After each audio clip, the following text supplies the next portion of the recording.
What's up, guys? We are back out in the shop today, and today I believe is part 14 of the Impala vlog. If you've seen the last video, you've seen us basically finishing out the video, blocking on the car and getting it as straight as possible. So I showed you kind of what we used and how we done it and the process, and we've getting a lot of feedback about that, and people really enjoy that. I guess a lot of people don't share that stuff, so I guess today, what I want to show you guys is what do you do after you get done blocking. So you've primed your car, you've done all your body work, you've primed it, now you're blocking it out and you've got low spots or high spots, whatever. So today I'm going to show you guys what to do now. So this is my own process, how I do it. It works great for me. There's multiple ways to do it, but this is how I do it, and so let's go check it out. All right, guys. So on the car, we've got a few low spots. I know it's probably hard to tell on the camera what's high and what's low, but the low spots are, if you watched my last video, are going to be filled with our guide coat, which is, as I can see here, is black. May look different to you guys, but I've got a few low spots, not many. Here, this was a high spot, it's gone, okay. Now I have just a tiny little low spot here, so this is all gonna have just a little bit of filler. This one here, these need just a tiny little bit of filler. Now I've already sanded everything and lightly scuffed everything with a Scotch-Brite. So, that was spray paint on there, so now it's gonna be sanded so it can, hold my filler now. Now, I also have a couple low spots here, here, and so we want to make sure we get all those taken care of, because you will see any and every bit of it. So now, a question I have been asked, or one thing I do want to go over, is how do I know when to stop sanding? Like when you're blocking, you've got your, you've already body worked it, primed it. Now you're blocking all your primer off. How do you know when to stop? Well, you stop when you hit metal. So you guys can see like a spot here, I hit metal. Spot on this corner here, I hit metal. So you can't sand anymore because you can't go any lower than that metal. I hope that makes sense. So your metal, wherever you hit metal, you got to stop whenever you're done. From that point, anywhere that's still low, like here, anywhere that's still low, okay, has got to be filled, because you can't go no lower than that metal. So get these spots raised back up with just a skim coat of filler or glaze coat, whatever you prefer. I like to use zgrip. It works. It's really runny. It lays out nice, self-leveling, kind of good filler. Since I found it, I've used it a lot, but for this, application here. But anyway, we're going to go ahead and show you guys, our process. Once it's like this, we'll apply our filler and go ahead and body work that on out, and then it'll be time for another coat of primer. So unfortunately, then it will be sanding it again one last time, because we'll know after we get this body work done this time, we'll know that it doesn't need any more body work. Okay, it's done. The sanding, the body work's done.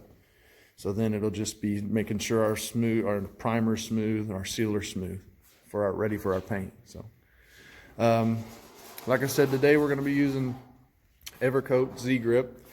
It's what I've used for quite a while now. It's non-clog, lightweight, it's super runny. So, and I like that for this part of the process.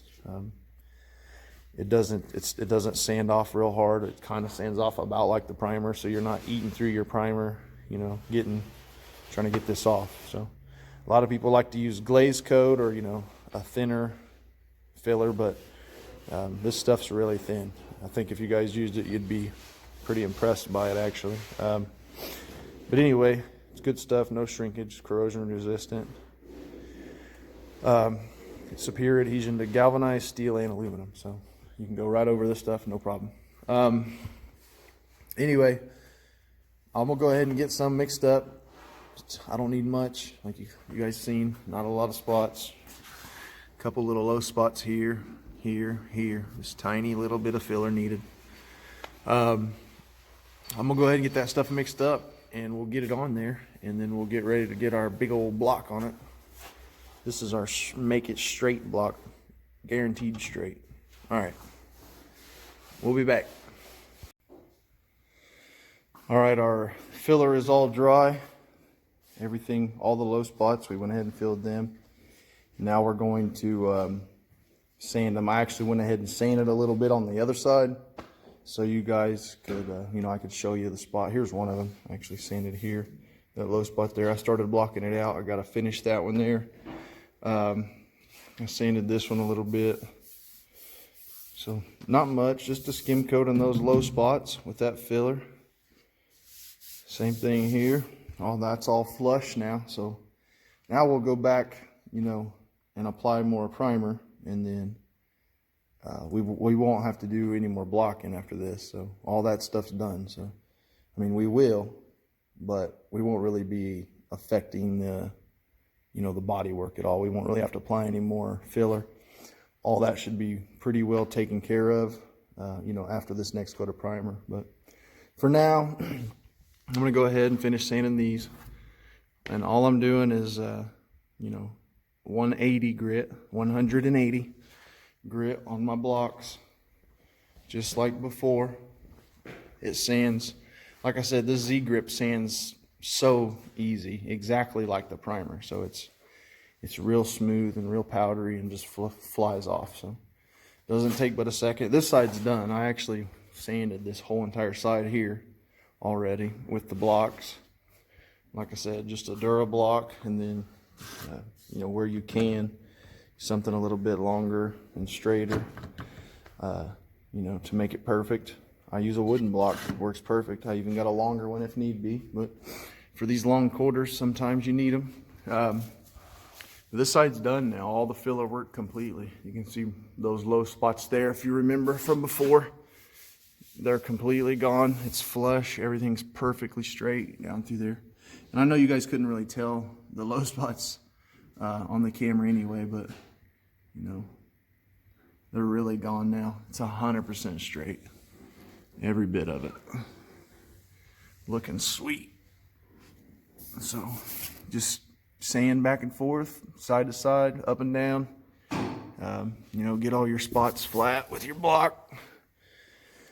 And then, you'll know when to stop when you start taking off primer that's around the area that you started sanding. That's flush then. If not, go back and apply more filler. But all these spots turned out really, really nice. So I'm really happy with it. So this side here will be completely ready for its last coat of primer. And then from there, we'll wet sand it all again. So a lot of fun. It's time consuming. Not really fun, but you get tired of sanding. I do. I go do something else for a little bit and then come back to it. I think so far right now I've probably got around close to 40 plus hours blocking, sanding, priming, blocking, sanding, priming. But that's what you got to do if you want it perfectly 100% straight. It's just the way it's done. It's the way the pros do it, right?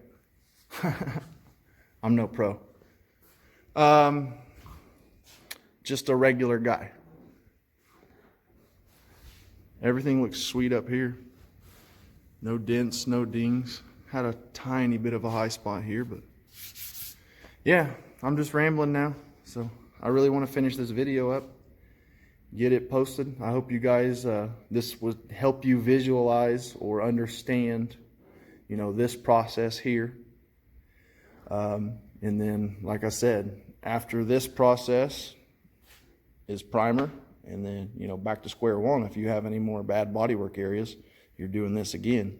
Rinse and repeat, basically, over and over until it's perfect. But This is how it's done. If you guys have any comments, questions, concerns, drop them down below. If you got any hate, we like hate, don't we, Lucian? Yeah, we do. All right. We like everything. Just email us if you need to. Hit us up on Facebook. Drop us a DM, whatever. If you need something, I'll try to answer it as soon as I can. Thanks for watching, everybody. We'll see you again.